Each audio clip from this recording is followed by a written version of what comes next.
En novembre, j'ai décidé de partir en Algérie sur un coup de tête. J'ai pris mon billet pour Annaba pour passer une petite semaine de vacances. Bon, de base, j'étais très enthousiaste à l'idée de retrouver mon pays et ma ville à Annaba. Dès l'atterrissage, j'ai vite compris que j'allais passer des vacances sous le signe de la pluie, des orages, et donc que j'allais rester enfermé entre quatre murs. Mais là, je me suis dit, faut quand même que je profite. Donc il faut que je trouve un moyen pour rentabiliser mes journées pluvieuses. Que faire à Annaba lorsque la météo n'est pas au beau fixe?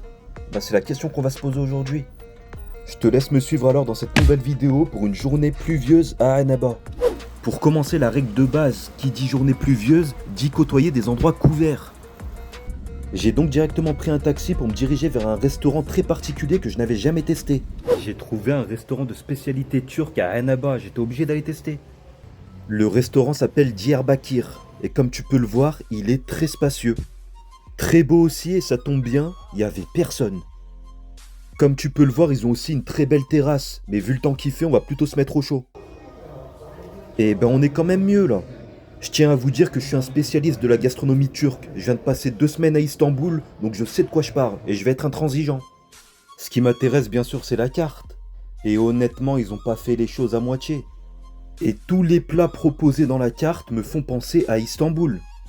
Je retrouve que des spécialités turques, que ce soit les lahmacun, les pidés, les beyti, le kebab, l'adana. Je te laisse bien sûr un aperçu de la carte, comme ça t'as un aperçu des prix au passage. Et même les desserts, que des spécialités. On va se péter le bide. Pour l'entrée, on va se partager un pidé, et après je vais partir sur un beyti. Le beyti, c'est une brochette adana entourée de galettes turques, et enrobée de sauce yaourt et de sauce tomate. Et c'est l'heure de passer commande, j'ai trop faim. Oh, je me suis dit, pars au bled en novembre, tu vas profiter du soleil et tout. Il pleut sa grand-mère. En Turquie, on te sert toujours les mezzés avant de te servir tes plats. Et là, l'expérience est totalement respectée. Parce qu'on nous a donné une assiette de houmous avec du pain turc maison. Je suis pas fan de houmous, mais on va faire honneur quand même. Et ils ont même rajouté la poudre de piment. On va accompagner tout ça avec du pain bien chaud et c'est parti.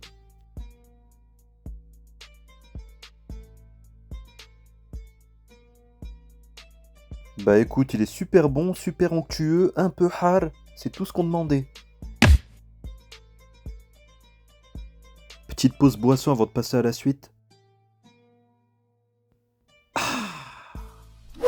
Il est temps de passer aux choses sérieuses. Le pidé, viande hachée, fromage et œufs. Le pidé, il en existe des dizaines de sortes et c'est l'équivalent de la pizza en Turquie. Allez, on va tester, on va voir si le voyage culinaire est présent. La pâte, elle est bien croustillante, c'est chargé en ingrédients. Honnêtement, c'est super bon, mais c'est pas un pidé. Ça ressemble à une très bonne pizza d'Algérie. Après, je pense que c'est simplement dû au fait qu'ils sont obligés de prendre des produits locaux et que ça doit être compliqué de s'approvisionner en Turquie. On passe alors au fameux beyti. Regarde comment il est magnifique, on dirait un bouquet de fleurs, mais avec de la viande. Au niveau de l'aspect visuel, déjà, c'est respecter un truc de fou. Mais au niveau du goût, qu'est-ce que ça donne ?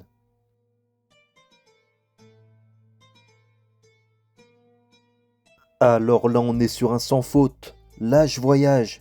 Là, je suis au bord du Bosphore en train de me taper une assiette à 48 €. Si je peux vous donner un conseil, prenez un beyti pour 2, c'est largement suffisant. Le plat, il est lourd, j'ai même pas fini la moitié. Bien sûr, je suis aussi là pour voler le plat de mon frère. Lui, il est resté dans la simplicité, avec des escalopes en sauce. Que dire, mais les choses simples, c'est les meilleures. Ça se mange tout seul.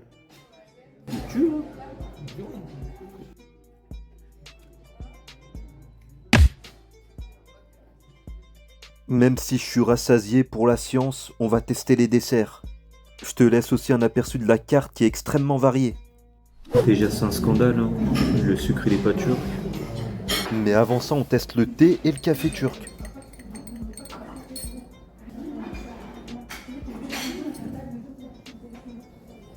Rien à dire, le thé c'est le même qu'en Turquie.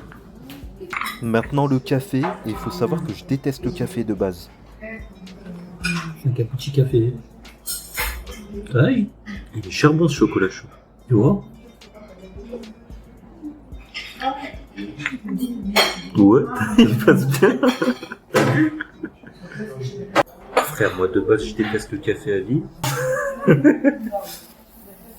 Non, le café c'est éclaté de base. Et Oui, le café turc, normalement il est 10 fois plus puissant. Bah c'est ça. Alors que là, frère, tu le bois comme du lben.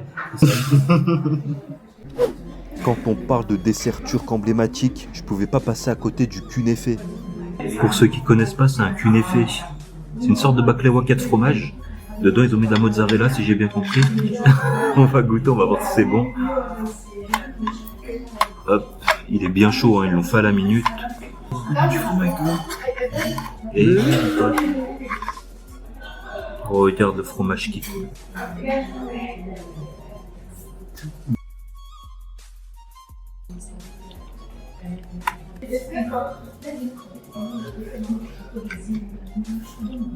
Vous allez peut-être m'insulter, hein, mais je préfère le künefe d'Annaba que celui de Turquie.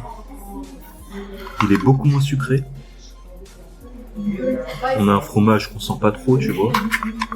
Il est cher croustillant.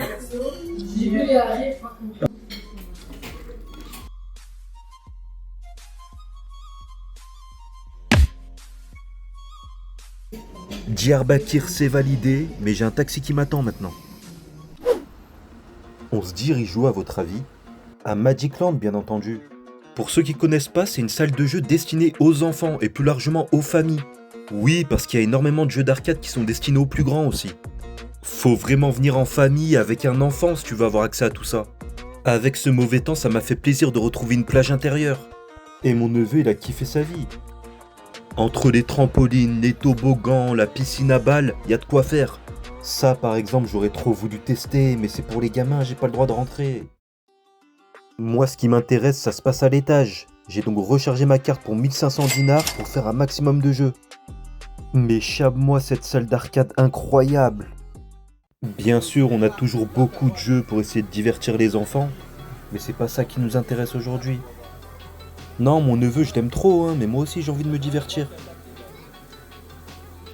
Et regarde-moi ces machines de réalité virtuelle.